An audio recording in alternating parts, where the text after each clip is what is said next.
കോഴിക്കോട് കിഴക്കോത്ത് പഞ്ചായത്തിലെ 2ാം വാർഡിലേക്ക് സഹോദരങ്ങൾ LDF UDF സ്ഥാനാർത്ഥികളായി മത്സരിക്കുകയാണ്. മരുമകൻ രണ്ടുപേരെയും വിജയിപ്പിക്കണമെന്നാവശ്യപ്പെട്ട് പാട്ടുമൊരുക്കിയിട്ടുണ്ട്. പ്രചാരണ വഴികളിൽ പലപ്പോഴും ഒരുമിച്ചാണ് ചേട്ടനും അനിയനും. സാനിയോ മനോമിയുടെ റിപ്പോർട്ട്. കോഴിക്കോട് കിഴക്കോത്ത് പഞ്ചായത്തിലെ 2ാം വാർഡിൽ ഇത്തവണ ആര് ജയിച്ചാലും LDF ആയാലും UDF ആയാലും പൂക്കോട് തറവാട്ടിൽ ലഡു വിതരണം ചെയ്യുമെന്നുള്ളതാണ്. അതെന്തിനാണെന്നല്ലേ, ഒരേ തറവാട്ടിൽ നിന്നാണ് രണ്ടുപേരും മത്സരിക്കുന്നത്. അതായത് ഇസഹാക്ക് പൂക്കോടും അയൂബ് പൂക്കോടും മത്സരിക്കുന്നു. LDF-നും UDF-നും വേണ്ടിയാണ് ഇരുവരും മത്സരിക്കുന്നത്. നിങ്ങൾ UDF സ്ഥാനാർത്ഥിയാണ്. നിങ്ങൾ LDF സ്ഥാനാർത്ഥിയാണ്. ഒരു വീട്ടിൽ നിന്നാണ് വരുന്നത്? അതെ, ഒരേ വീട്ടിലാണ്.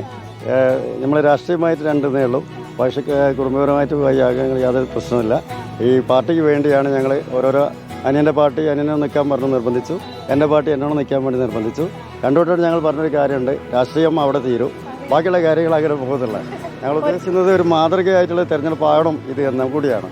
ആര് ജയിച്ചാലും തറവാട്ടിൽ തീർച്ചയായിട്ടും. കാരണം ജ്യേഷ്ഠൻ പറഞ്ഞ കാര്യം തന്നെയാണ് ആളുകളോടും പറയാനുള്ളത്. ഞങ്ങൾ തമ്മിൽ യാതൊരു പ്രശ്നങ്ങളുമില്ല.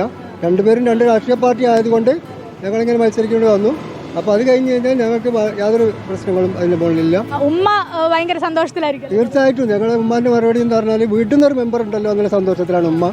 ഞങ്ങൾക്ക് രണ്ടുപേർക്കും കെട്ടി വെക്കാനുള്ള പൈസ തന്നത് ഉമ്മ തന്നെയാണ്. രണ്ടാൾക്കും ചോറ് വാരി കൊടുത്ത ഉമ്മ രണ്ടാൾക്കും പൈസ അങ്ങനെ തന്നെ ചെയ്തത്.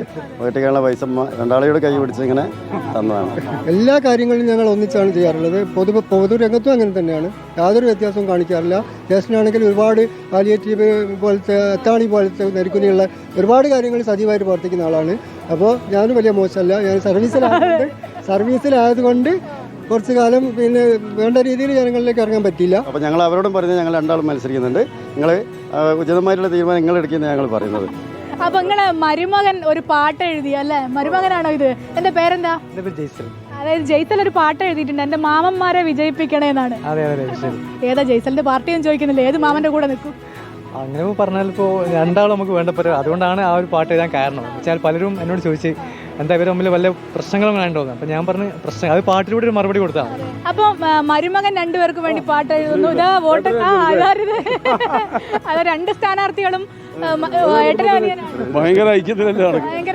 പിന്നെ ജ്യേഷ്ഠ അനുജനെ ഒന്നിച്ച് ഒരു സൗഹൃദ മത്സരമാണല്ലോ. അപ്പം നമ്മുടെ ആശയങ്ങൾ തമ്മിലുള്ള പോരാട്ടമാണല്ലോ ചർച്ച ചെയ്യപ്പെടുന്നത്. കേരള രാഷ്ട്രീയം ഉൾപ്പെടെ വികസനമാണ്.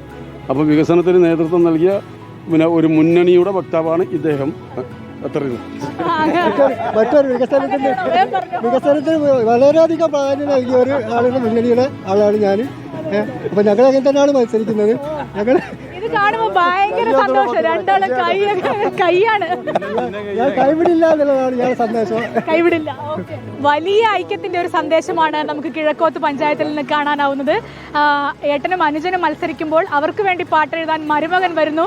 എൻ്റെ മാമന്മാരെ ജയിപ്പിക്കണേ എന്നുള്ള മരുമകൻ്റെ സന്ദേശം തന്നെയാണ് ഈ പഞ്ചായത്തിൽ എല്ലായിടത്തും. രണ്ട് സ്ഥാനാർത്ഥികളും പോകുമ്പോൾ പറയുന്നത് ഞങ്ങൾ രണ്ടുപേരും ഏട്ടനും അനിയനുമാണ് മത്സരിക്കുന്നത് എന്നുള്ളതാണ്. വളരെ സന്തോഷം നിറഞ്ഞ കാഴ്ചയാണ്. വീഡിയോ ജേർണലിസ്റ്റ് മിജേഷ് അമ്പാടിക്കൊപ്പം reporter Saniyo in reporter Kozhikode.